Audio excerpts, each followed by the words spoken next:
welcome back to another episode of Out of the Blank podcast. If you missed his first appearance, he's back again. His name is Skip. He's the creator of a JFK TikTok channel that has a large following and does a great job at educating people, or at least debunking some of the most common things anybody in the research community probably comes across multiple times a day, whether it's from Mossad, whether it's the Secret Service agent did it. And I recently just saw the Jackie did it theory popping back up, which was interesting. So, Skip, please introduce yourself, and maybe if you want to answer or talk about a little bit of the things I just mentioned. Hey, I'm glad to be back on, Robbie, and I get asked often why I don't do a podcast, and my answer is this, that there are already so many good podcasts. What am I going to do?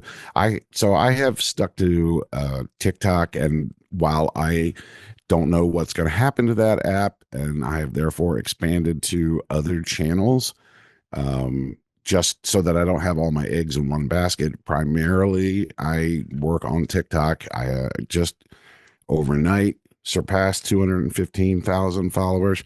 And one of the common questions that I get is, why don't you do a podcast? And I'm like, go see Out of the Blanks podcast, because he's doing all of this very detailed research on everybody tangentially, even, or anyone adjacent to the assassination. Out of the Blank is covering it. And so that's why I'm like, why am I going to throw myself into the mix? The thing about my channel, I suppose, that makes it slightly different is that I entertain everybody's comments, and everybody's got an opinion. And you can leave a comment on a YouTube video, for example, or on a podcast if it's posted somewhere. But I don't think creators see those the way that they see duets, stitches, or comments on TikTok. So it's a totally different type of platform, and everybody gets their say. And let me just tell you, everybody has their say. Everybody has an opinion, and I see some of these opinions come across daily, including the Mossad idea. And I try not to get distracted by some of the nonsense. But on the other hand, I have content for weeks and months simply responding to comments. Here's an example. Somebody just this morning, and I was talking about one of them. I have several common veins that I use as conversation starters. People might say, well, you're being repetitive. And one person commented just this morning, and said, they're like, dude, we already know all this. And my reply back was, dude, there's 170 million users on this app, ages ranging 18 to 80. No, they don't all know this. And so I'm getting, just in 7 days, I like looking at the analytics, right, of the channel. In the last 7 days, this is 7 days, the file release was on Tuesday. Everybody was anticipating it, right, as of Monday. And now we're doing this on a Sunday morning. In 7 days, something like 14 or 15,000 new followers in 1 week. Now, as a statistics analytics nerd, that's fascinating to me and super encouraging. It makes me feel like I'm not just spitting in the wind. My point is that there are new followers all the time, and people just jumping into this from the very beginning. And so on my TikTok channel, these people are weighing in sometimes for the first time. And so from there, you get comments that you've heard over and over and over again. Last night, I was live on TikTok, and in the space of an hour, I generally can't go on live for 2.5 hours on Tuesday night. That was like the longest I'd been on there. And that has to do with my tolerance, my what it has to do with my, I can't pull the word, my ability to stay live Patience? and Patience, endurance. That's it. I don't have the endurance to do more than 2.5 hours live because you're non-stream, you're nonstop talking, okay, and answering questions. Okay, in the space of 1 hour, a 1 hour average size live, I got asked 5 times what I thought of the James E. File story. Of course, you know him. Um, and for those who don't know, because from the beginning, whether I'm talking about it on my channel or you and I are talking about it on your channel, I do not make the assumption that everybody knows everything. Furthermore, I try to have enough humility to know that you, out of the blank over here on your channel, knows details that I don't know. But at a very basic starting level, people on social media, there are people on social media who have just never left the farm, so to speak, and they get into this. It makes the news, and the nation is a buzz for an entire week. So some of these are new entry level people. Okay, so my comments are full of what do you think of James Files? The driver absolutely did it. Jackie absolutely did it. JFK faked his own death. It was the Mossad. It was Oswald only, and you guys are all just conspiracy theorists. These are all things that I hear repeatedly. So, anyway, content for weeks. And my reply back to this comment this morning was there's 170 million users on TikTok. They do not all know everything. I try to be fair, and I try not to assume that you know something or that person knows something or doesn't know something.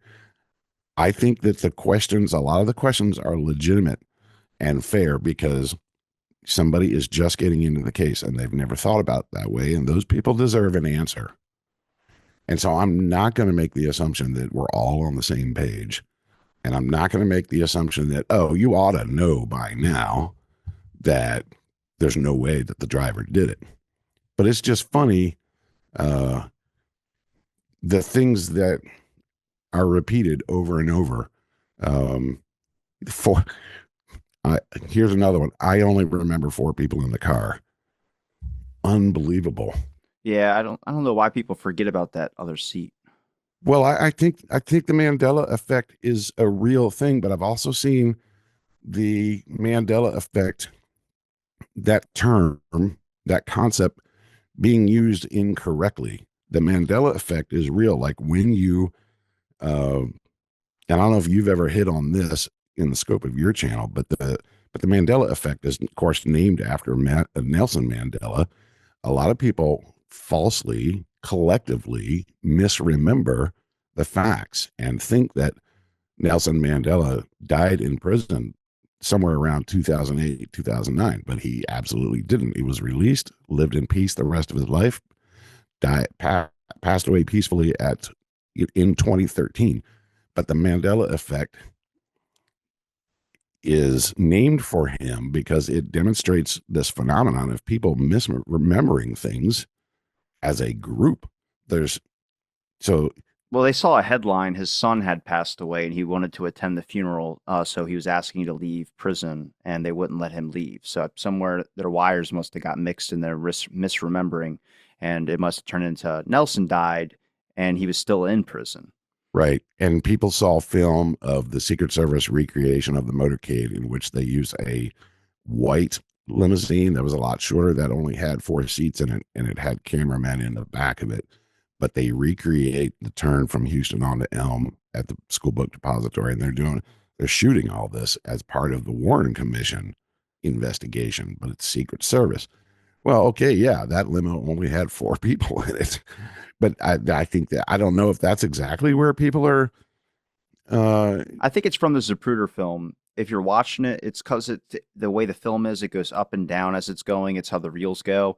And it goes so quick to Connolly, and you're so worried about looking at Connolly's face and looking at his reactions, and then also JFK at the same time, that when it does a little bit more forward, your brain somehow slips and thinks Connolly is in the shotgun position and the driver's right beside him, but it's actually Nellie's beside him, and then there's another row in front. But it's so weird the angle that it's going at. It kind of makes that kind of I don't know, replacement or just hazy remembrance of the actual thing. So that's where the driver or the whole aspect of 3 or 2 seats in the limousine comes from. It doesn't. It also does not help at all that you will see me constantly holding up an enlargement of frame 312. In frame 312, which is 1/18 of a second before frame 313, which we all know. There I go assuming, but 313 is the fatal headshot. All right, so at frame 312, I actually bought a 8x10 print of it uh, as a visual aid in my TikToks. But when you look at that frame, that's 1/18 of a second before the headshot, and the Connollys are below the level of the limo, the top of the lid. Like you can't. Their heads aren't up anymore. They have long since ducked down. You can kind of see Nellie Connolly's yellow roses, which the whole flowers thing in the limo has been fascinating to me. Um, but they're below the level of the door, and so it looks like there's a big gap between the driver and the shotgun seat, and the Kennedys are on the back row.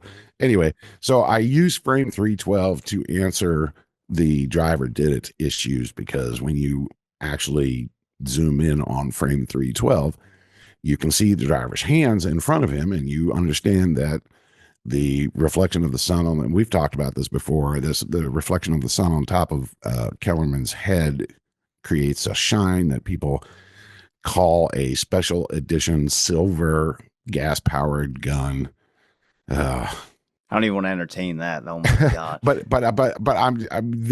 I hear this all the time, and I'm gonna at least give the other human being enough respect to say, I'm sorry, I don't know. Your dad may have told you that, but I assure you it's not real. And then the counter to that is, well, the Zapruder film has been altered, and I've loosened up slightly on that issue, because I think that there is, and Doug Horn talks about it, there is something to point to the idea that that the third and fourth, fifth, and sixth generations of the Zapruder film have been altered in some way.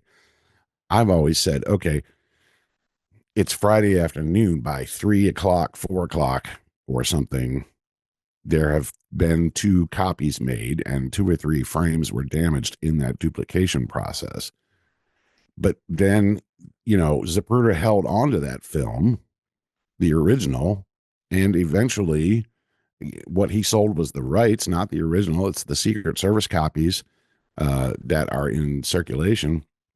And the way you can tell the difference is the information in between the sprocket holes. But nobody wants, that's pretty nerdy.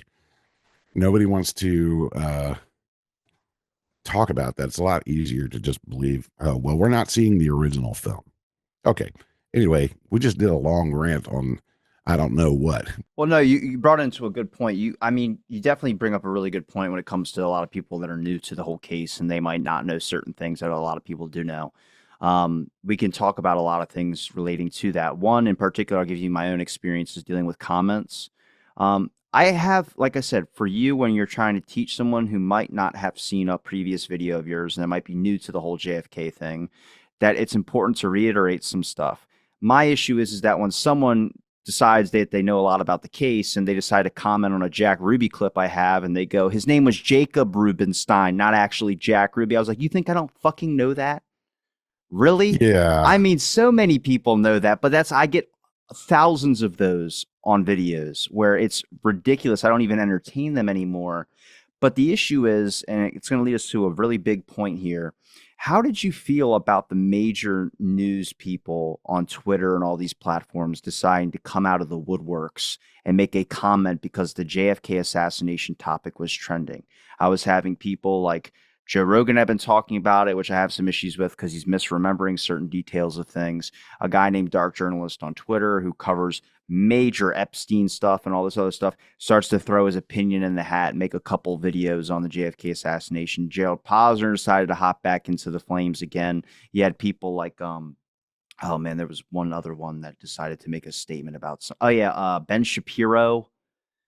talked That was about it. one of the funniest. And he Yeah. was like, "Oh, 60 years later, why do we still talk about this?" or something like that. And then he also made a comment before that where he was like, "It was obviously Oswald alone." And then someone I must have commented a bunch of stuff that took him to task because his next tweet was, "Why do we care about it 60 years later?" I was like, "Dude, just to even come out and bother to tip your hat in a direction on this is just stupid. Just sit back and see what unfolds. That's the simplest thing anyone can do who's either new to it or doesn't have a lot of experience on it. Don't worry about hopping into the fire because the number of things that were released that I had already seen and people are putting up things like the Jay Garrett Underhill memo, it being new. I get it if you've never seen it before, but I've done a clip a year ago about it, and with the exact same memo, which is a couple redactions to it. You didn't. There's not anything important that you missed in the older one that is in the newer one. And then also Jim Mars, his book Crossfire came out 20 something years ago, I mean 30 something years ago, and he was talking about Jim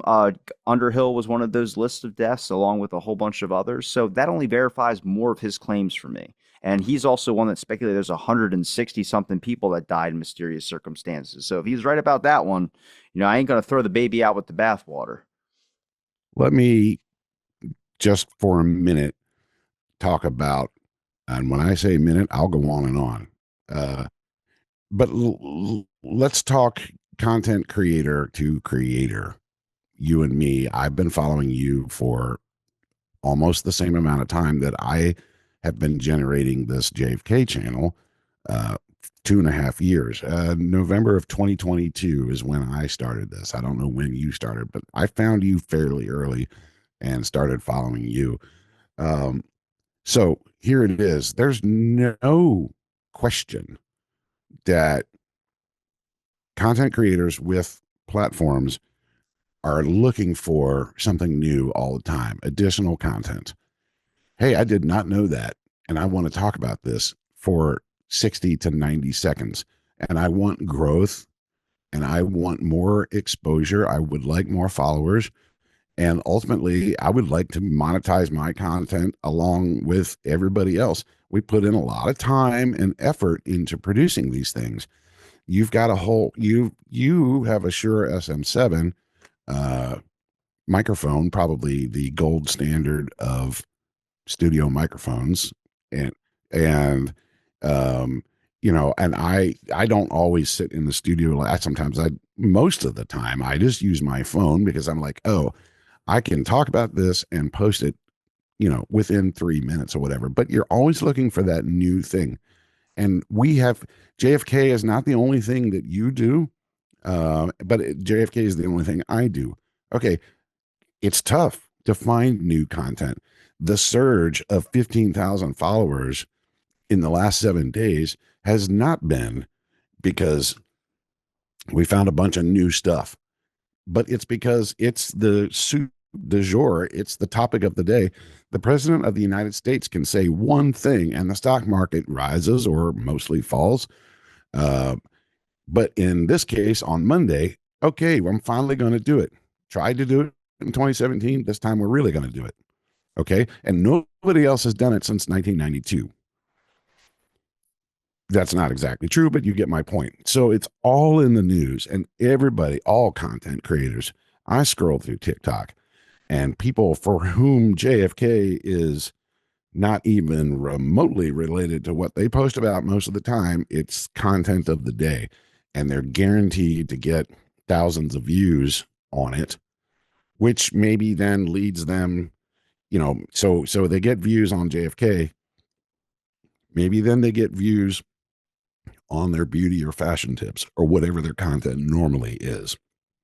I can't say that I blame them for that. But yeah, but there are people weighing in just for the sake of weighing in. The idea that Ben Shapiro knows anything about this, he's just grabbing for views like everyone else is. I get it. But also after you watch for a minute, you realize like he doesn't really have anything to bring to the discussion. You're talking about the Gary Underhill story. I didn't realize that wasn't new. That was new to me. It was new for a lot of people. Okay, let's talk about it. But the point the point that you made is exactly right, which is when you really have studied, you understand that it's not new. So not a it's not the tremendous bombshell that everybody's looking for, right? But it is useful, and it confirms kind of what we thought. And so, but a lot of these files, and I haven't even come close to going through all of them. I don't know anybody that could. Uh, a lot of these files are new, aren't new, but at least confirm what we suspected, in a really positive way. So Jefferson Morley sort of fights the mainstream media notion. Everybody's really excited on Tuesday and then really let down on Thursday. And most of the media is saying this is a nothing burger.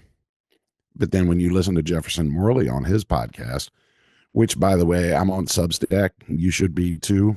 And then jfkfacts.org is a really big, that's Jefferson Morley's Substack, and he's got a lot of followers over there. And I get a lot of my information from him. I trust him. He gets on his podcast and says, well, actually, this is really important, this right here. And we can get into this super deep. Morley was my first guest on the podcast with JFK subject. So my issue, and you have to understand with Morley is that he was a Washington Post or Times reporter for a while. He's very government oriented as a person, where he's less conspiratorial. The only thing I've ever been able to get out of him, and researchers are surprised that I was ever able to, was I just asked him about the death of William Colby, the CIA director, who was the one that exposed the heart attack gun and things of that sort. I asked him if he thought it was suspicious, and he said, you know what, over the stuff I've looked at with the Kennedy files, I would say over the years that I would say yes, I'm more likely that was a very suspicious death on his circumstances of death. But he also doesn't really boil out of the Angleton aspect.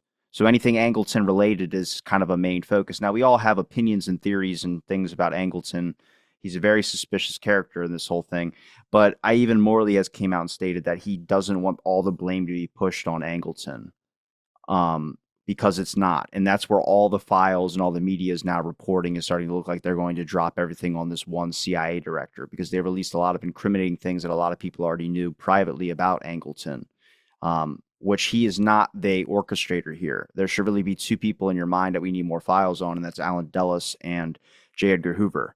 The issue with that is that when J. Edgar Hoover died, his assistant had went into his private file that he kept, his blackmail file, and spent the next 3 days with another FBI agent burning files in his house.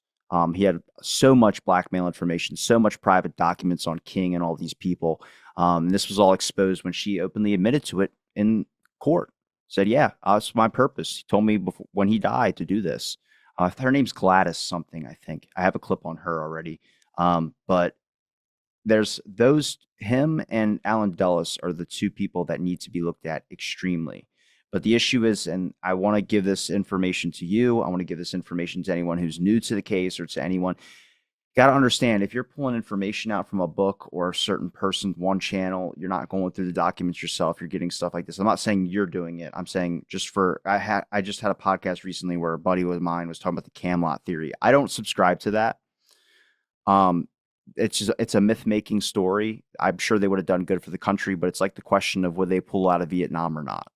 I had a person recently on my Twitter comment my name and try and call me out in front of everybody saying, you think Kennedy activated those Castro plots? I go, the Kennedy brothers knew about the original plot. It was Operation Mongoose. That was signed off on. But then there was a peace deal being made with Castro, and the plans had stopped.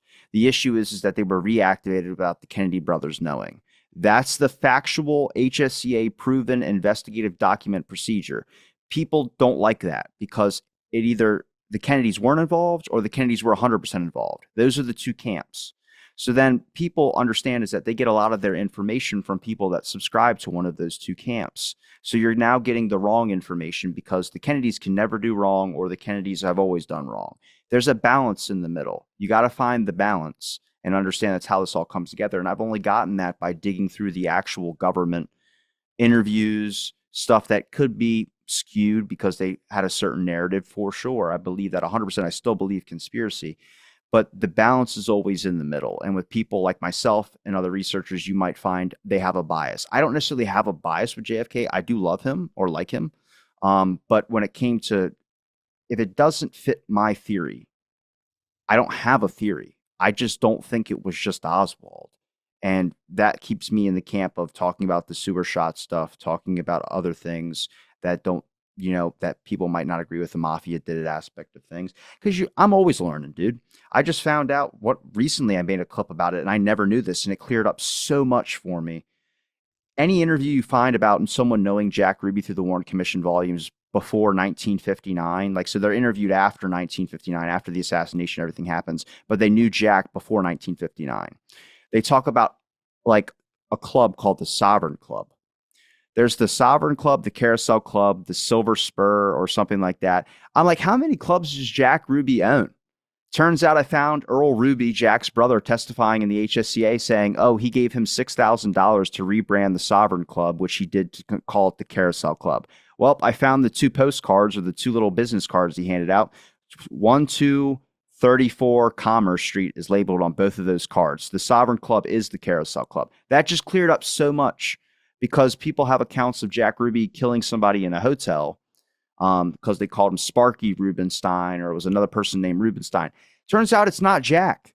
It's a whole other guy who got arrested already. His mugshot's out there. His name's Harvey Rubenstein, and he killed a guy in a hotel. It's not Jack Ruby, but since the last name's there, people thought that's Jack Ruby, and then they got this whole. That's why there's a myth or two different perspectives on Ruby. Was he a nice guy? Was he a brawler? He could have been both, but there's a lot of misinformation being attributed to him. And again, there's more confusion with the record. So like I said, with the researcher, you're always learning stuff new all the time. But with some researchers, and if you're looking into it as a researcher, you have to understand that people have their own independent beliefs of what they want. Morley's more focused into the Angleton, CIA aspect, handler type issues. You'll find someone else that'll focus into the Camelot theory. Like I said, Kennedy's always the good. That's more James D. Eugenio, the one who did the movie with Oliver Stone. That's his whole thing. Some people say that he would have pulled out of Vietnam. You don't know because we just don't. We have words from oral histories and things that something got signed, but where's the paper if he signed it? You don't have that. I can't now take you at your face value. I'd like to. So I wanted to throw that out there because it is something where I said the anger that came from the Underhill memo and stuff and people posting about it. I'm not worried about you posting about it because it's new to you. That's good. I'm glad you know about it. I'm worried about like now people I see coming up to me and putting comments in. This shows the CIA did it. I was like, don't jump the gun like that. Please, for the love of God, don't do that just yet. Because we have a lot of work that still needs to be done in the area of getting people this information. And I don't want the media, the main networks, using that as a ploy to now, hey guys, it turns out it was Angleton all along. Turns out it was this CIA institution all along. I was like, yes, but what's the rest of the puzzle? Because if you just stop there, we're now dealing with a limited answer, if you know what I'm saying. Cycling all the way back to the top of when we started recording this. That's a rant for you. We're so like-minded. Cycling back to the beginning when we pushed the record button, I'm trying to define my place in the research community, and I hesitate to call myself a researcher, which I mean, I have. If searching things in Google and paying for a Mary Farrell Foundation subscription and signing up to be a citizen archivist on the National Archives.gov, which I absolutely did. We can talk about that later. Yes, that's researching. But on the other hand, I make TikToks, and it's for people with 10-second attention spans. And so there's an extent to which I have to be self-aware and say that a lot of my audience is absolutely brand new. And that's why I turn around and back to the frequently asked question that I get as to why I don't have my own podcast. And I mean, I started a YouTube channel because I felt like I had to, but and I started posting on other platforms because I felt like I had to. I didn't want to have all my big eggs in one basket. But at the end of the day, many of these new followers are new to the case and they're jumping on the bandwagon, and I just have to be self-aware and say, okay, what you're really doing is you're you are connecting with people who have just dipped their toes in the water. So I want to be careful to not to never take the posture that I know absolutely everything. And I spend a lot of time for people who who really are interested in the case. It feels like to them that I'm spending a lot of time simply debunking the most common myths over and over and over again. But the reason I feel like the reason that I do it is because these people have made a connection with me and with the subject at least, and I feel like I owe them that. And then when it comes to the in-depth stuff, I will refer them to Out of the Blank. I'll refer them to the Rob Reiner podcast. I'll refer them to my friend Matt at Solving JFK, and then I'll refer them to Jeff Cradell. I do enjoy the historian community, and I have on TikTok. One of the things that I'm really proud of, and something it's near and dear to my heart, is that at a time when history is being rewritten in front of our eyes and parts of it being, you know, erased from public view, it's more important than ever to preserve our history. This is one day out of thousands of days, November 22nd. Um, but I really want to find other historians and history teachers, like high school history teachers that are out there making history content, and connect with them and promote them. And that's so I feel like I'm doing two things: building a history community and a community of people interested in the case, um, but then also gently, hopefully gently, taking people out of the driver did it and into no.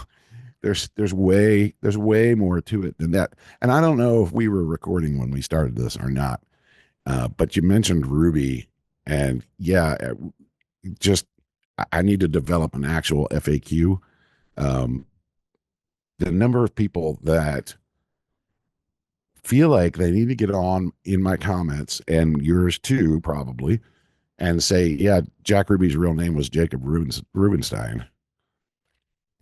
I'm like, okay, yeah, I can't go there because I feel like you're trying to make a point that doesn't need to be made, that doesn't actually have anything to do with Jack Ruby's apartment was 2 blocks away from where JD Tippett was killed. Let's talk about that. Yeah. So I don't know if you've experienced that also. Well, it's more like it's not a secret. Like it wasn't something. It was a secret at the time, maybe, but not. Yeah, it was not. It's not a secret anymore. Um, but like I was mentioning, I mean, you definitely do great work when it came to exposing a lot of these myths and stuff like this. But another issue, and one that's going to get probably brought up a lot, is the Yuri Nosenko incident. That's not very new. It's actually probably one of the very controversial issues, but it was largely dived into with the HSCA work when they interviewed Richard Helms.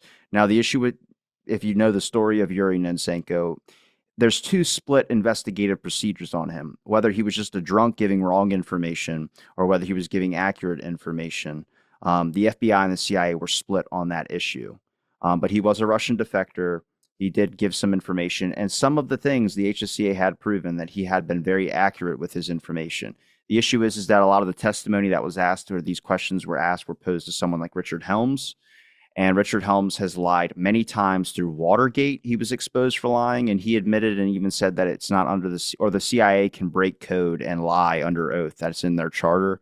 He admitted to doing that. So he lied a lot, or he changed the question around.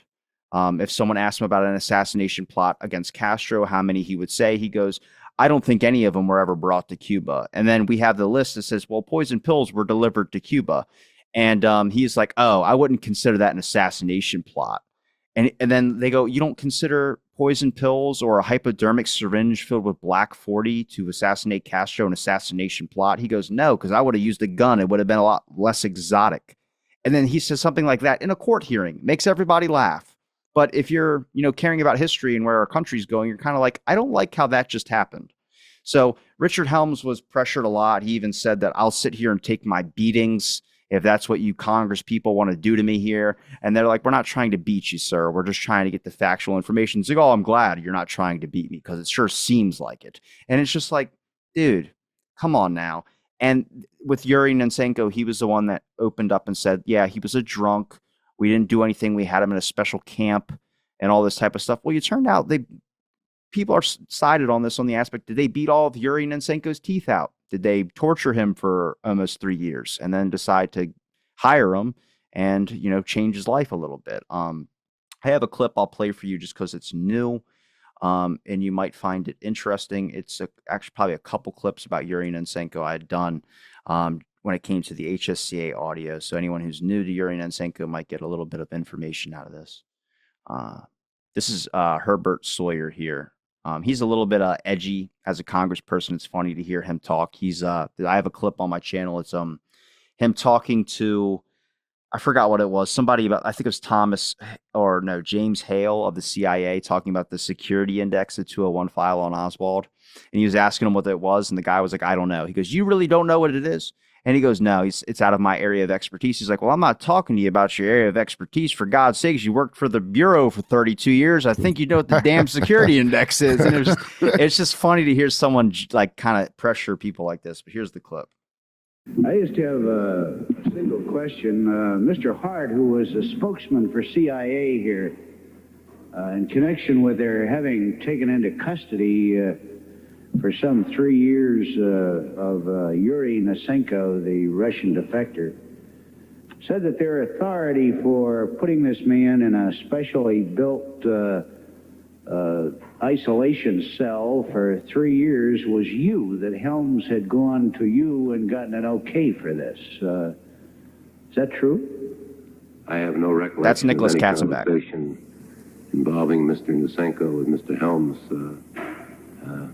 There may have been such a conversation. I don't think that I authorized putting anybody in jail for 3 years, but nor do I have simply no recollection of any such conversation occurring, but there may have been a conversation about a defector. Here's another one. But you don't believe that you would have authorized that kind of thing if you'd been asked? No, I think I would have. I think if somebody said we have a defector, we don't know whether he's a defector, a true defector or not, we have got him under some questioning, I wouldn't have, I don't suppose that would have bothered me that much. But when you talk about incarceration for 3 years and so forth, that seems to me a different proposition. One would expect the defector to be questioned by the CIA. But not put in solitary for 3 years in a specially constructed vault, in fact. No, but I would not have been surprised if he had, been questioned intensively for a week, 2 weeks. Okay, thank you. That's all I have, Mr. Chairman. So Nicholas Katzenbach, as much as you probably already know, the Nicholas Katzenbach memo about saying that, Oswald, lone assassin, and that's it, end of story. If you listen to his HSCA interview, I can play some clips for you that might change your mind on Katzenbach based on that memo. He gave some very revealing stuff about J. Edgar Hoover. And this is obviously after Hoover was dead. So a lot of people came forward after Hoover died and were a little bit more honest about the brutal actions and kind of diminished his reputation. But he also stated probably the most sincere thing I've ever heard about Robert Kennedy when it came to his position on things. Like how did it feel when JFK died? And I'll play those clips for you a little bit in the show. But he also stated about, I don't think Hoover liked being second to anyone when it came to associations with the president. And I know RFK being so close with JFK really pissed him off. But Katzenbach was RFK's like close associate. That's who he was working for. So a lot of this stuff people got to remember in the context of what their position was with the government. He wasn't just a stooge that was working for Hoover or anybody like that. He was doing his best to make sure that the government says that there can't be any rumors or theories about other people. It has to be Oswald. And that's when he jumped the gun and hopped out there and said that, what he shouldn't have said. But if you read the rest of that memo, it specifically talks about like there's issues with Mexico City that they can't solve. Like literally in the next line, they bring this up in the HSCA and it becomes a little bit less conspiratorial in your mind. More like, okay, this dude's just giving a press report without knowing. It's like Dan Rather talking about the Zapruder film where he goes, the head violently lunges forward and he does that. I'm like, have you seen it? Have you seen the Zapruder film? Because it doesn't do that. But Dan Rather probably just was just reading because they're like, hey, we got this that just happened. We need you to read this. And then he decided to go on air and give his best opinion. That's a lot. And I'll have to go back and take a look at the Schlesinger memo thing. And like I said, Pete, man, I am super interested in all this stuff, but it almost gets beyond the scope of what actually happens on TikTok. And instead on TikTok, what I get is, well, the Zapruder film was altered. Okay, sure. Maybe not. Could not have been materially altered. But hearing something like that, those clips, makes me realize that I'm really just scratching the surface, even after 2.5 years of all this stuff. Because one of the main things that I myself on my channel have said, the Schlesinger memo is pretty well the driving force behind the entire Warren Commission. Like that's how all of that gets started, and that is the Warren Report's mandate from the beginning. Hoover, I can't make up my mind about, because on the one hand, it feels like the FBI was doing a better job than the Warren Report actually was, than the commission was, and that the commission was, ignoring some of the FBI reports because it didn't fit the narrative. And that's, for example, Sibbert and O'Neill standing there in the autopsy room making their own notes that disrupt the narrative. So I don't know. I'm gonna now have to go and do a thing. I'll go back based on this and look at Schlesinger's memo again and try to just Katzenbach's is the one I was talking about. Katzenbach's memo, yeah. Sorry, getting them all confused. Well, Schlesinger memo is new. I gotta take another look at that one to see if they changed anything from what the original one was. But that's another one that's going to be trending for a good couple days. So we're going to be doing this a while, right? Is that what you're saying? 80,000 files. There's still things out there to actually look at. Well, there's a release that happened. It was a couple nights ago. It was after the 2 giant drops they had. There's a third one. I was looking through that. Thursday night? Yeah, I was looking through that one. You'll see it. It'll say PDF or something instead of the actual file number. It'll say numbers and then it'll say PDF. If you click that, that's Martin Luther King files. I don't know if they're dropping the RFK and the MLKs mixed in with the JFKs now, or if they're going to separate those, because I've seen at least 12 different memos that are Martin Luther King related, and one was about pulling cigarettes out of his jacket when he got shot on the balcony, which a lot of people didn't know MLK smoked cigarettes. It's much like the Kennedy affairs, except a lot less known. It doesn't diminish who the person was, but again, there's a myth fable that needs to be created, and a lot of people consider if you smoke cigarettes, you weren't pure. So it's from that whole thing. Again, that's a different side than what you're taught about through history, but that's why I say it's very, very important. If you're reading biographies, I've spoke to people who've done biographies on LBJ. I've spoke to people who helped transcribe Nixon tapes for the White House. I've done all these conversations. Ask them about how bad LBJ was. They don't have that opinion at all. So it's very, very, you got to understand people have these biases. And I didn't start noticing it, and re-speaking to a lot of researchers now, I'm starting to come across what they might have originally told me wasn't exactly true. And this is the stuff I had to figure out through talking about the JFK case for, it's not my only bread and butter, but I've been on it for about 3.5 years. And I've noticed now a lot of things I was originally told might not have been the factual, accurate information, just might have been information from a person's perspective who wrote a book on the thing. Can we talk about on that? can we talk about this JFK file release just at a very high level for a moment so that people understand? I'll ask you, since we're here talking and catching up after a while.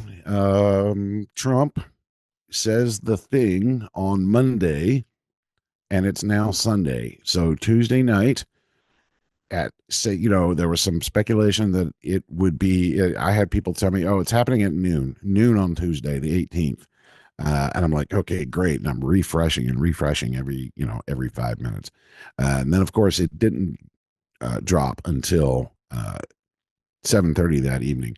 And again, if you're new to all of this or just joining because you're now super interested in what's happening and you haven't been following Out of the Blank or been following me or whatever, so the document drop was 1123 at 7:30 on Tuesday. 1123 records, each with a specific record number. They call it an RIF number. And tell me what RIF means, Robbie, because RIF. Okay, what is it? It's an acronym, though. Yeah, record information, and then I think it's form or something. Yeah, because every one of them has a cover page with that number on it. Okay, so they had to. So the ARRB had to come up with a system, right? And so they numbered these documents, and thank goodness, at least the document dump this week is in numerical order. Okay, so they skip, though. If you notice, some of them go from like 80 to 83. I'm like, hey, where's 81 and 82? Right. And we're gonna get to that. So 7:30 p.m., 1123 records, 1123 individual record numbers, and that's how we're going to be referring to them for the next decade. These RIF numbers. Okay, I go live. I start clicking through some of these. People start putting these document numbers in the chat, and I'm like, hey, this is actually fun and interactive. Other people are out here on the National Archives website with me right now, looking at these in real time at 8:30 p.m. on a Tuesday. How weird is this? And I'm live for 2.5 hours. And then at 10:30, okay, I'm getting ahead of myself. Each record has a number. Each record consists of a PDF document that is between 1 and a couple of hundred pages. Okay, and so that's how they get to 30,000 pages at 7:30 p.m. And I'm stating this for people who are watching this and maybe they don't know. Okay, always the new viewer in mind. 30,000 pages at 7:30, and then I quit because I'm old and I need a break at 2.5 hours. And then at 10:30 p.m., this is like right after I'd quit, another document release with another 1,000 individual record numbers for another 30 some odd. I don't have the exact count. It doesn't matter. At the end of Tuesday night, we were at 2/3 of the way of the 80,000 pages that Trump referred to on Monday. Again, I don't care what you think about Trump. This is not a left or right thing. This is our American history. This is a thing where these documents should have been public already. Okay. So now we have 60 of the 80. So, 2/3, slightly more than 2/3. And then they're talking about, I think it was Thursday night, you and I were talking that they released another batch that got us to like 77 or 78,000 individual record numbers, totaling 77,000 pages or so. So it's a lot. I don't know if there's any more, but one of the first things that I noticed at just the most superficial level was I'm looking at the date stamps. Okay. What I was really interested in was, and again, from Jefferson Morley, the fact that these the final determination notices that the ARRB created. The ARRB closed up shop in 97, 98, first half of the year of 1998. The ARRB, the Assassination Records and Review Board, closed up its shop after they had a 5-year run or so Okay. And again, for the new viewer, some of this is going to be, your people are going to they're going to already know this. I hope so, because I interviewed a few of those members on the show. Right. And everybody should go back and watch all of these, like put them in a playlist or something if you haven't already. The JFK movie comes out in 1991. Oliver Stone goes on a tour, appears before Congress because the world has lost their ever-loving minds. In 1992, the JFK Records Act is signed into law by George H.W. Bush. It's now a law. And as a result of that act, the ARRB is formed in early 1993 or so, I think, and it runs for 5 years until 1998. And the job of the ARRB, which they were doing a great job, the law said, come up with a system for releasing all of these documents that the House Select Committee on Assassination had locked away for years. And so the ARRB comes up with this numbering system, and they issue final determination letters. And then come to find out, one guy, his name is Andrew Ile. Have you heard that name? He's been on the show a couple of times. Yeah, he's a lawyer. Why? How? Dude, you were so far ahead of me.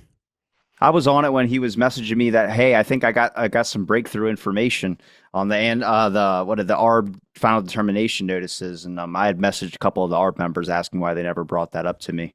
I reached out to him. So it's funny, the 3 degrees of separation now in this community, because I found him on Facebook and requested, he's mutuals with my guy in Dallas and Matt Crumpton, also a friend, and probably you now also. But Andrew Eiler, okay, he's the guy. For people who don't know, always the new viewer in mind. What do you want? What do you want from him? I just want to talk to him. I just want to connect. I just want to say hello. He's the guy that finds 40 or 50,000, many thousand final determination notices from the ARRB that are just sitting in a box, and this stuff has never been released to the public. And what it demonstrates is that after the ARRB shut down, the 3-letter agencies basically sat on this information and did not put them forward. So back to Tuesday night, I'm looking at these documents, and even more than slogging through thousands of pages of words, I'm looking at the date stamps, and I'm seeing documents that are marked declassify and signed off on the ARRB in, cleared for release in 2015 and 2016. So the ARRB puts these documents on a timeline, right, to be released. Some of it has to do with the age of the subjects. I get that. But the point is many of these documents that we're looking at now were already cleared to be released. And you have to ask yourself the question, why? Trump in administration 1 kicked all of that in the butt. And that's how we got the first of the huge document dumps in 2017. And then at the last minute, he holds back because Mike Pompeo urged him to not release these. So I just sent him a text. He's down to speak with you, by the way. You're kidding me, right? No, you're good. I got you. Oh man, my hat's off to you. I don't know why. Okay. If you would have just asked me, I probably would have been able to hook it up a little earlier. I just like, he's in one of the Facebook, mostly the Facebook groups about JFK they're just like hot garbage. A lot of them, unfortunately. I'm friends with one of the admins. And so, but every time it's just people. I get it. There's some researchers that have, all right. Yeah. I'll send him your email. He just said, send him his email. So, okay. Thank you very much. Okay. So you and me now, let's talk about this. What is your opinion? Again, I'm not political in my channel. I just want to know what the difference is between Trump's attitude in 2017 and Mike Pompeo saying, no, you can't, please, you can't do this. You got to hold back 3,800 documents Because like 3,800 files. the Underhill stuff, that type of stuff that's getting released, that's not widely known, and it's now going to be broadcasted by like a bunch of people since everyone's now focusing into what was Trump trying to hide. He used it as a political thing for sure. I know he did that, but I'm sure he stepped on a lot of toes when it came to the investigative agencies, the intelligence agencies. But I think at this point he doesn't really care because they've kind of screwed him over multiple times. Some of the files that were released under this 80,000 were also released by the Biden administration. So that's got to be known. It wasn't just like Trump's the guy doing it all. Absolutely correct. But one thing we should talk about is the ARRB. Jeremy Gunn completely shoved the ARRB into a new direction, and I'm pretty sure you might have seen the ARRB documentation that they've got released. But have you ever seen the interviews? Jeremy Gunn, no. Well, so Jeremy Gunn was the main questioner for the ARRB. He took it when I spoke to Thunheim, who was the head of the ARRB on the show. Nobody knew that he could do what he did.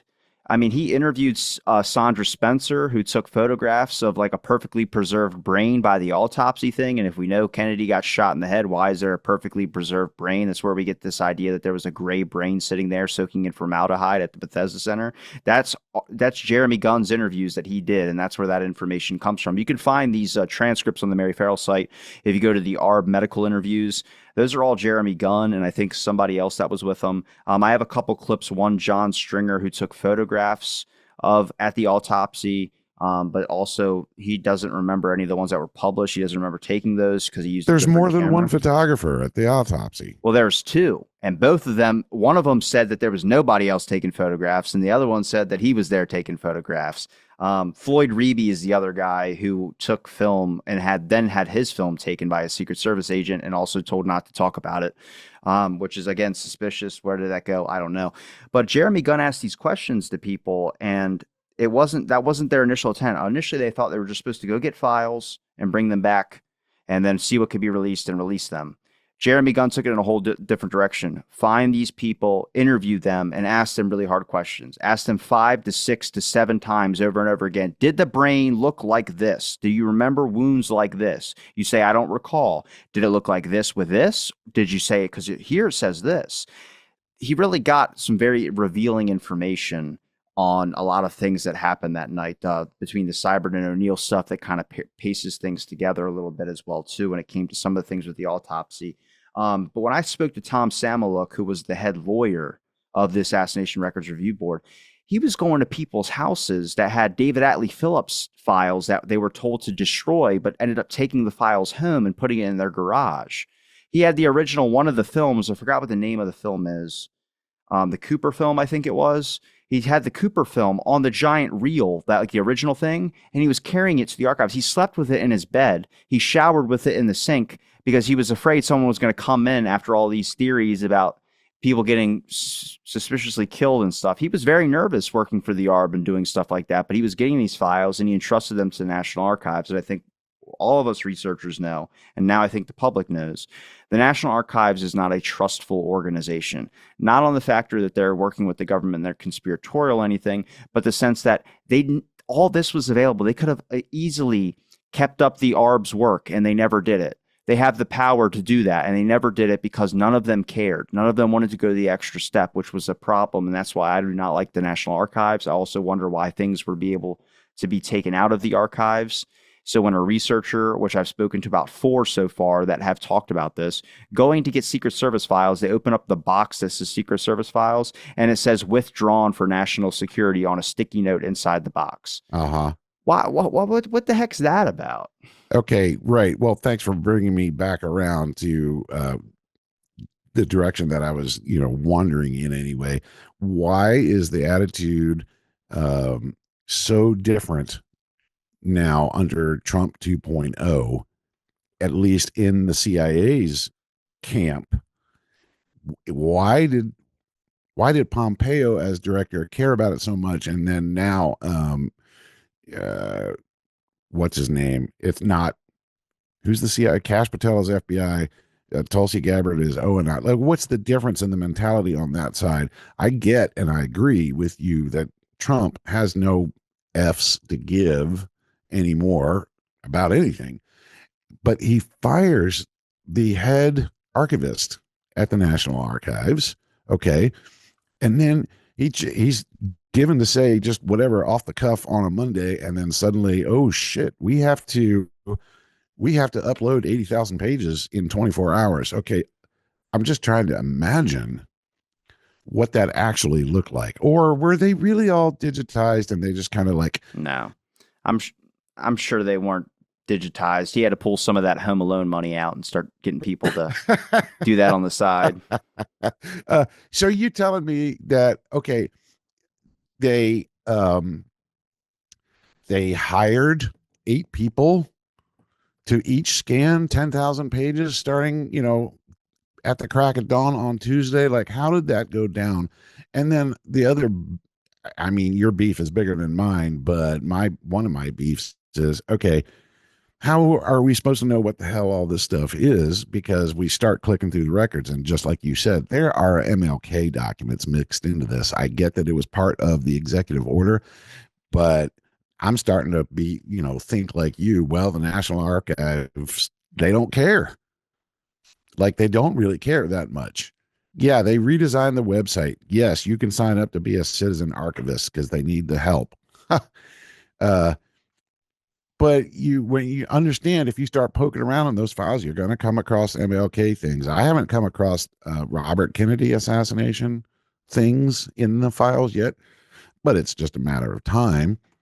Are they saying, is the Trump administration saying, okay, that's it, that's everything, you got it, leave us alone now? I don't think that's ever going to end, though. I think we're going to still be skeptical of files that are probably still sealed, that we're just being told this is the number. Then they found more later. I mean, I don't think there was, the original number was like 4,000 or something documents that were withheld. And then it went to 80,000. And then there was FBI files that were secretly found. I'm sure that's like that everywhere. I'm sure there's thousands of other files out there, or copies of the original ones that got destroyed somewhere. But I don't know. We don't know. And there's always going to be that lingering skepticism of, was it all released? Okay. So here I refer back to Morley, and it's only, I've been doing this for 2.5 years, and I only became aware of Morley in the last year. So, I mean, I'm still, how many videos can you do about the driver did it before you then actually get serious and see what actual researchers are saying?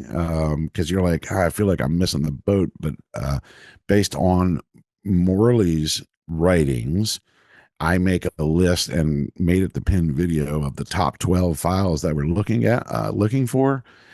And number 1 is not a part of the JFK records collection. So Morley says that of the list, so far, we've seen about 5, and that includes the Angleton memo. That was one of the top 12. That was like, not the Angleton testimony, is 118 pages that was previously fully redacted, and now they're like, okay, fine, who cares? Here it is. We protected this for 62 years, but now here it is. And then the number 1 file is the George Joannides file. And I don't know, I'm sure you've done 5 or 6 episodes on just George Joannides, but that's the number 1 file that Morley was looking for anyway. It's not a part of this. It's currently in the CIA FOIA office with an active lawsuit on it that, as far as I know, hasn't been settled yet. And that, George Joannides, if you're a new viewer, he was the guy in charge of surveilling Oswald. I think he was out of the Miami operation, but he was coordinating. He's, he working for Angleton, I'm sure, they're reading Lee Harvey Oswald's mail and probably set up the whole bogus ordering the Mannlicher Carcano from Klein Sporting Goods. I mean, at least I have serious doubts about a mail order rifle to a post office box. But anyway, we haven't seen that file. The number 1 thing that Morley was looking for was the George Joannides file, and that is not included in this document dump. So the case rages on. I'm going to play one thing for you from the words of Richard Helms, which I think is the best thing to ever say when it comes to Oswald. I think that it may be of interest to the committee that in attempting to establish the bona fides of someone, it is necessary to have information in some depth of the facts about which they're talking. with respect to Nosenko, we put people who are knowledgeable about the Soviet Union and Soviet mores and so forth on the case because we had more information about those things and could check his statements out much better than if we were using something about Lee Harvey Oswald, who there he was in the Soviet Union. We knew very little about him. Because I would like to remind you, Mr. Stokes, that what is known about Lee Harvey Oswald today was certainly not known in 1964 and early 1964. This is all material that's been developed since. And I think one has to be fair with history that when we go back to February 1964, the knowledge ability of anybody in the government on Lee Harvey Oswald was very limited, even more limited than it is now. So we're always learning something more about Lee Harvey Oswald. Now, with Richard Helms, he also explains why Henry Oswald was the file with all Lee Harvey Oswald stuff in there. Was that done on purpose? He was asked. He didn't know. There's a lot of things, but he also said that Oswald that he knew of wasn't interviewed by the CIA. And I also showed the files in that clip as he was speaking, interviews of Lee Harvey Oswald by the CIA. He obviously worked at a radio factory, working in some type of YouTube program. So he had some type of classification and information, but also whether you're trying to establish if he was CIA, if he was FBI. I mean, we have interviews with John Fain, who interviewed Oswald when he came back from Russia. And Oswald promised to keep him updated with certain information as long as he left his family alone. We have the Hosty note that got destroyed because Hosty kept stalking Oswald. And, that was an issue that wasn't brought up to the Warren Commission or wasn't made aware of until later. And every person interviewed by the HSCA who worked in the government had an issue with that note, that they thought that there was a serious problem or it wasn't a concern or something of that sort. Now, John Fain is the one that dropped the security threat on Oswald and why he wasn't put on that list, the 201 list. Now, that is not a reason of why the motorcade route changed to go right by the Texas School Book Depository, but there was a lot of things and errors with Oswald where someone was manipulating and moving some certain details and certain things to make him pass through. Whether it was accidental or whether it was purposeful, it can be both. But Joanides is a person that people expect to be kind of like a handler type for Oswald, and then James Angleton really pulling the strings. There's a lot of confusion in some areas, and I just saw a document with Angleton where he stated something like, those agents need to be done away with or something like that. And the guy asked him a question and said, what do you mean by done away with? And he goes, oh, let me change my wording. They need to be taken off the job. And it was like, oh, okay. He goes, we have different wordings in the field. It's like, why would you have that even as wording in the field? Like he's slow playing it. Now there's a theory out there. One of the people, I don't remember if it's Mary Meyer or if it's Kupernick or whoever it was, one of JFK's loves or whoever affairs, she had a journal that had a bunch of incriminating stuff on JFK about their dates together and stuff like that, and she's found dead in her apartment, and then her journal's gone, and then what's James Angleton reading in an interview 4 years later is her journal. How the hell did he get that? So again, that's another theory that was established in a book, and we don't have any records on that, but we have the interview with the journal in it. So it's, again, this is we're hitting more controversial areas in the case because they're not so narrowed down and defined and people want to jump the gun on it. But it's always also what makes the case one of those biggest mysteries for researching it for 60 something years. Dude, I could talk to you for hours, and I understand that you are under a time constraint this morning, so we're going to have to do this again, obviously, because we're not even getting to some of the things we said we might try to get to. Learned anything in now, the first time we did this podcast together, and now today, if I have learned anything, it's that if I've learned anything, you already knew about it. So I got to ask you, I already know kind of what you're going to say, so I'll frame it like, have you covered the bogus memo from JFK Jr. to Joe Biden? Because that is a thing that has popped up now. And I've seen, we were talking about content creators jumping on the bandwagon. People out there going, oh, yeah, JFK, hashtag JFK files release.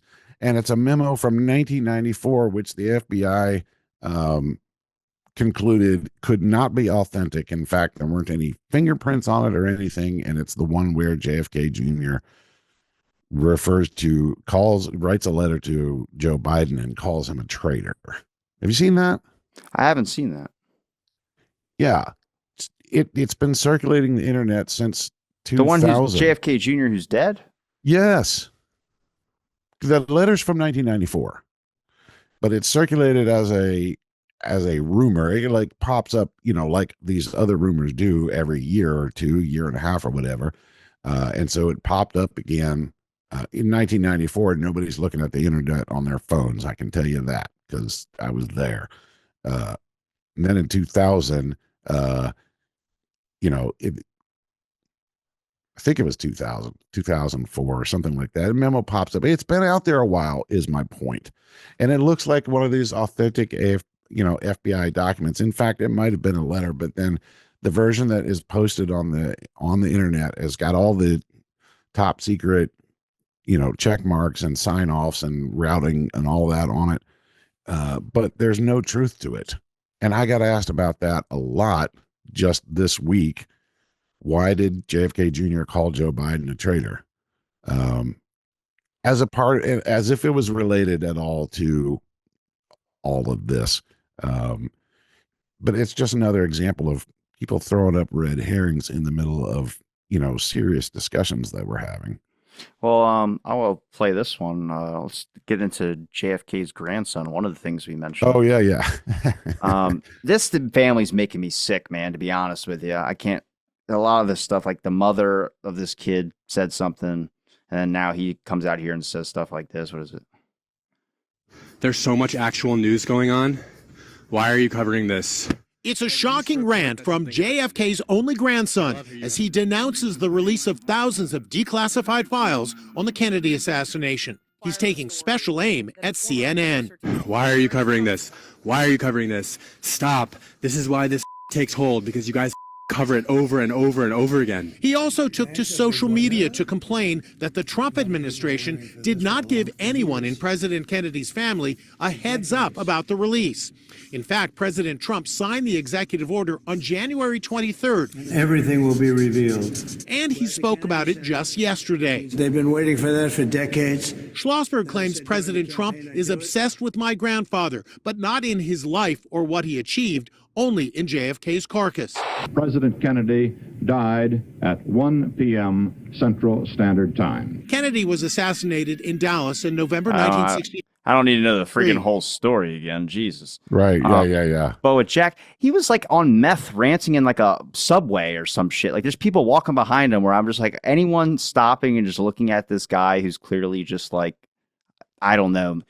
For a lot of people say somebody contacted him and his whole family's like trying to, because they're all Biden supporters and all that. So they're trying their hardest to do anything that's Trump they want to go against. If it was Biden releasing files, they wouldn't be doing these videos. Okay. Same as everybody else. The way that I became aware of Jack Schlossberg was in 2020, in the middle of the 2024 campaign, while Robert F. Kennedy Jr., of all people, was still in the race, and Schlossberg gets on. So I don't know if he'd been out there before, but where he really exploded was when he came out against his uncle RFK Jr.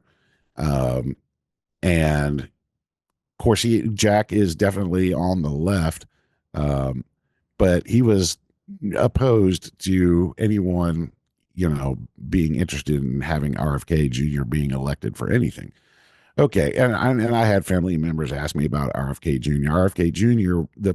Where I only agree with him on one thing, and that is that Sirhan did not act alone in the assassination of RFK. That's an entirely different podcast, and I know you've covered it. That's how I became aware of Jack Schlossberg. I'm starting to really worry about the guy. Not that it's my place to worry about the guy, but he's over the top. I have to really take now everything he says with a grain of salt, because I know like he's apparently really upset about all this. And yes, I'll agree with this. And we talked about it at the top of the podcast.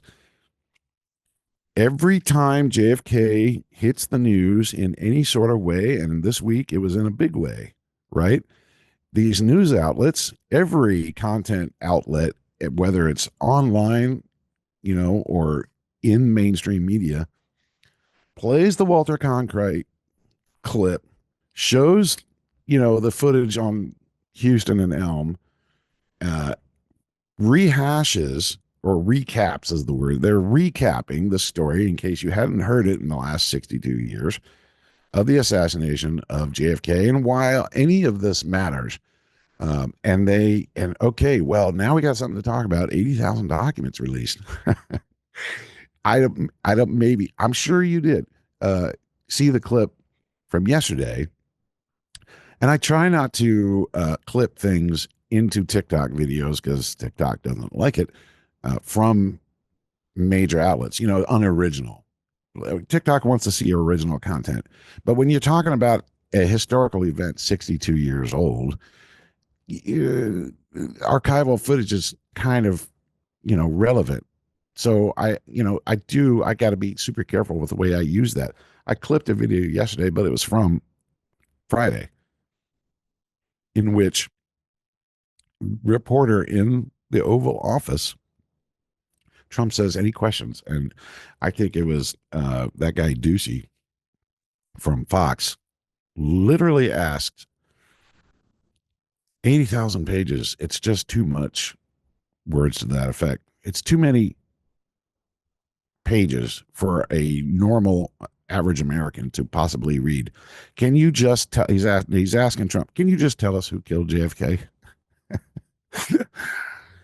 And it's what the whole world is thinking, right? And it's why 15,000 people came to my channel, because they want the answer. And you and I will talk about things that they've never heard of, but it's meaningful to us because we've been doing this a while now. But what everybody really wants to know is who killed JFK. And the answer that Trump gives is, how shall I say this? It's all over the place. He answered, he spoke for like a minute after the question. And at the end of it, ultimately, he says, well, you've got the 80,000 files, words to this effect. My job was to release 80,000 files. Now you have them. It's up to you to make the final determination. Like, he totally dodges the entire thing. I don't think he knows. And that would be understandable. If you're looking for who pulled the trigger, at the end of the day, we haven't read every file. Some of the things we're looking for haven't been released. Bill Harvey's travel records of Herminio Diaz Garcia. Those are things I haven't seen yet. If you have, let me know. So we're still looking, right? But we're not going to be able to give you the answer today or probably even tomorrow. Or I can give them the answer. Oh, okay. I'm 100% confident in giving them the answer. Just got to find the clip for it. Here we are.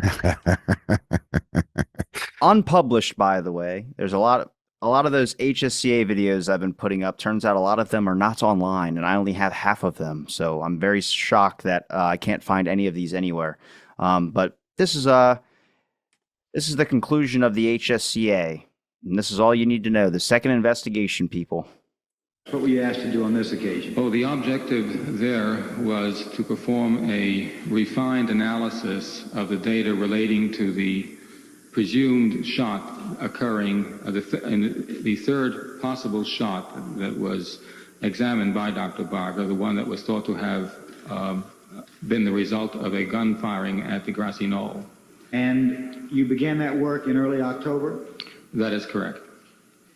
And you just very recently concluded the work, is that correct? Yes, sir. Based upon the work, were you able to reach a conclusion with any greater degree of certainty as to whether or not that shot did or did not occur? Yes, sir, we did. And what was your conclusion? As a result of very careful analysis, it appears that with a probability of 95% or better, there was indeed a shot fired from the grassy knoll. It's all you need. It's all you need, okay? That's all you need. You don't need to know the who's, the ins, that's extra stuff. But I'm letting you know there's more than one shooter, okay? So whether it was mafia, whether it was that, I'm never going to say that because that's just, to me, it's going to lead you into more controversies and other angles and people trying to debunk, and you lose the whole JFK community. We're a community of researchers or people interested in the matter over a president who might have been taken out by other nefarious forces. We bond on that initial point. Our discrepancies or differences on who, what, when, why, how, who, what, does not matter. But if it cannot be backed up with a source, it's like I told you about that guy on Twitter. His whole bio and his profile is JFK on the left, RFK on the right, MLK in the middle. His whole channel is set up for studying the Kennedy assassination, the RFK assassination, and these forces that were taken out. Says that Kennedy did not authorize the Castro assassination plots. It took me less than 2 seconds to Google it and put the 80-page document riff number for him to be able to click on, and someone comments below it, well, that's a find. No, it's really not. Just Google it. It's very simple. It's really not that difficult. Literally hit any name in the case, hit videos. I will pop up or someone else will pop up. I did that for a purpose. I wanted to give people information that it was very difficult for me to find. If you want to take the time to find content or to do whatever, just go through the Warren Commission volumes. It's a bore. It's horrible. It's awful. But you'll learn things that I've gathered knowledge on. You can speak to people too, which is hopefully you'll speak with Andrew and you'll get some things answered for you. But there's a lot of things that it's on the internet now. There's not a lot that's being hidden. There's a lot more that was revealed in previous stuff than maybe what we're going to get out of this file release. But there's some things that are going to end up jumping to end conclusions because people are expecting this to be the all of it. And I can tell you from, I think his name is, he's a Secret Service guy. There's a clip of him on my channel. I'll try and remember it and clip it in the comments. But he admitted to destroying 75% of the JFK records that the Secret Service had. He brought 5 filing cabinets into one. And, he talked about finding a vial that said brain specimen. And he shipped that off to a pathology institute where we don't know where that went. So, again, a lot of things were hidden. The HSCA had a problem. Regis Blahat, I think his name was working for the CIA, who was a janitor, and he opened up the autopsy safe, which had to have 2 sets of codes. So he had to go to the HSCA to get codes and the CIA to get codes. The HSCA interviewed him about it. It's called Operation or MK Child, which is a babysitting program. I found this years ago when I interviewed Blakey and asked him about it, and he never found a conclusion on what happened to that guy, if he got fired or not. I doubt they ever did anything to him. But the HSCA asked him why he went through a filing cabinet with autopsy slides and photographs, original photos, with no gloves on, took them out of the sheets and looked through them, found one of the diaries of all the autopsy notes and everything sitting on a windowsill away from the safe, and he said he was just curious. You can find that interview on the Mary Farrell site as well, too. They interviewed him and talked to him about it. It's about 45 minutes long. Turns out we found out that there was stuff now in the recent release that got released, at least from what I saw. They took files out of that autopsy safe. I didn't know that back then. So that means the guy took stuff out. So it wasn't not that it was just not in order. It's that everything wasn't accounted for. So there's a problem. Okay. So again, there's always new stuff you're going to find. There's always weird information and stuff like this. The best thing we can do with the information is just understand it, talk about it if it ever comes up, but really focus on the key details. Don't forget Kennedy's legacy. Don't forget what he was trying to do. The whole USAID that he started that Trump just destroyed. Good. I'm actually glad that happened because you know what? The whole point of it was to make us friendly with other nations and other countries, but ask any other country what they think of America. They don't like us. It got co-opted by the CIA for them to run their intelligence fronts, to gather information and involve themselves in political affairs in other countries. And that was the biggest spit in the eye to JFK. Wow. Okay. That's a whole other episode, but okay. So listen, I know you only got a few minutes left, and I want to hit this real quick, and it's up to you whether you leave this, you edit it the way you see fit. But I'm going to ask you, I'm going to put you to the test now, because every time I mention something, you absolutely have at least looked at it, if not done a series of videos on it. So I got to ask you, because I just heard about this, proving that I'm still learning things. I just heard about this on Matt's podcast, Solving JFK, the story of Jack T. Martin. And this is the kid, new viewers, this is the kid, high schooler from Minnesota or something. I don't know, a pretty, neutral type state, and he's in the ROTC something or whatever, and he's a huge fan of General Edwin Walker. Okay. This whole story has to do with him traveling to Dallas to visit General Walker. And I don't know if maybe Walker actually did meet him, but the kid, the 17-year-old, has got a home movie camera with him. This is the summer of 1963, and it is just after the assassination. The bullet goes through Walker's, window. So this kid, Jack T. Martin, not to be confused with the other John D. Martin. There's two of them out there, but this is the kid with the home movie camera, and he travels to Dallas. And this film has pictures of, like, any kid getting on an airplane would absolutely do. This is me at the airport. This is the view out the window with the clouds. He lands in Dallas. He goes to Walker's house. We know it's Walker's house because even though the film is dark, you can see Walker's mailbox, and there's apparently a picture of the window in there. I don't know. There may be a glimpse of Lee Harvey Oswald in the same roll of film, but what is absolutely in the same roll of film is, we know Jack T. Martin, according to his story, from Walker's house in Dallas a few days later, travels to New Orleans and just happens to be down, in the Canal Street district and see a disturbance on the street.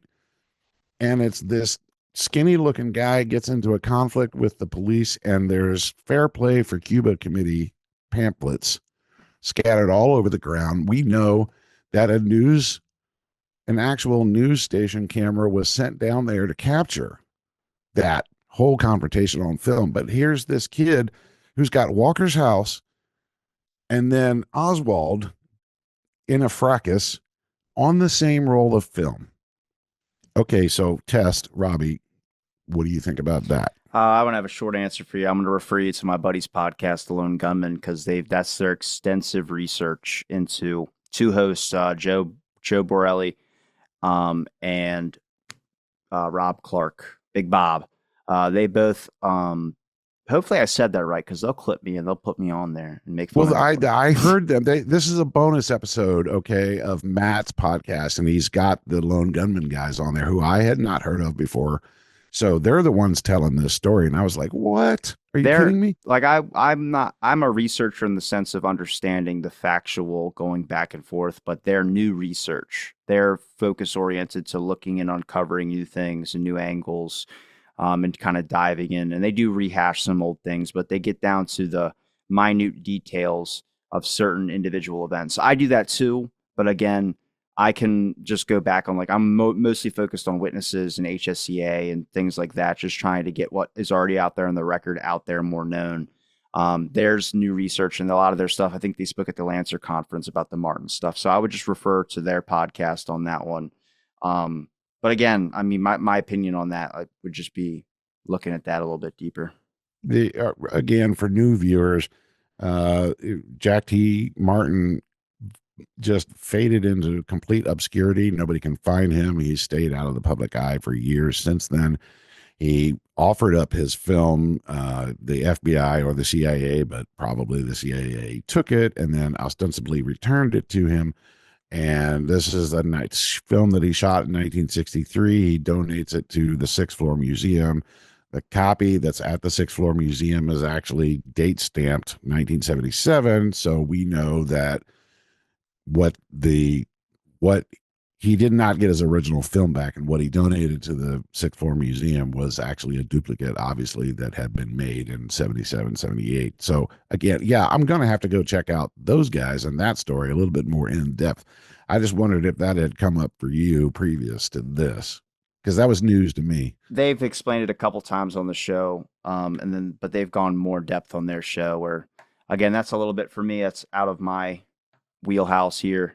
I have an opinion, but I'm not going to give it, because I know if they're in there listening to this, they're going to give me shit. So no, there's a lot of things about this case.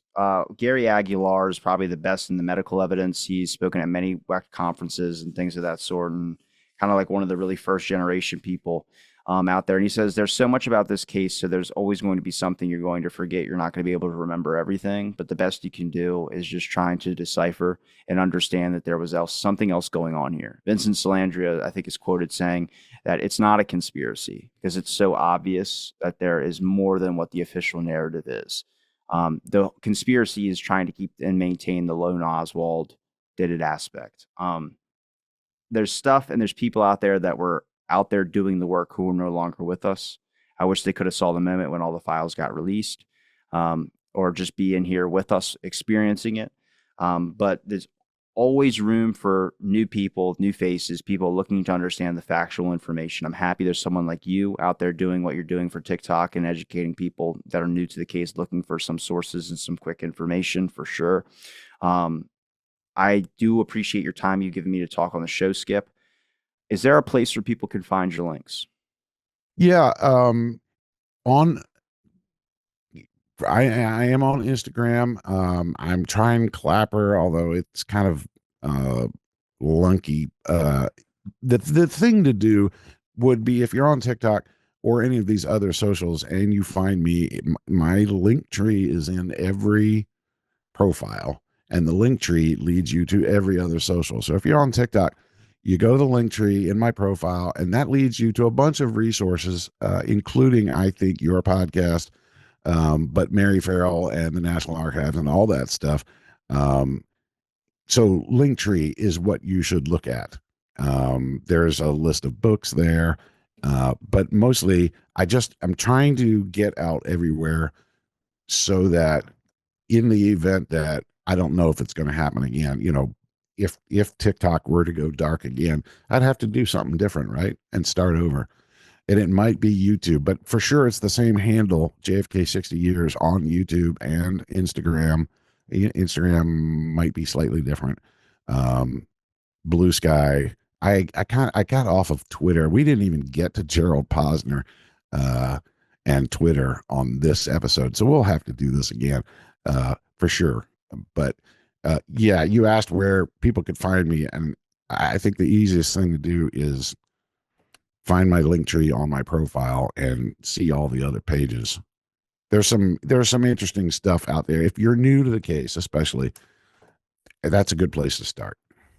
I'll make sure I link all your links in the podcast description. Skip, thank you again for giving me the time, brother man. And thank you, everybody, for listening to this episode of Out of the Blank. Stay tuned for our next episode.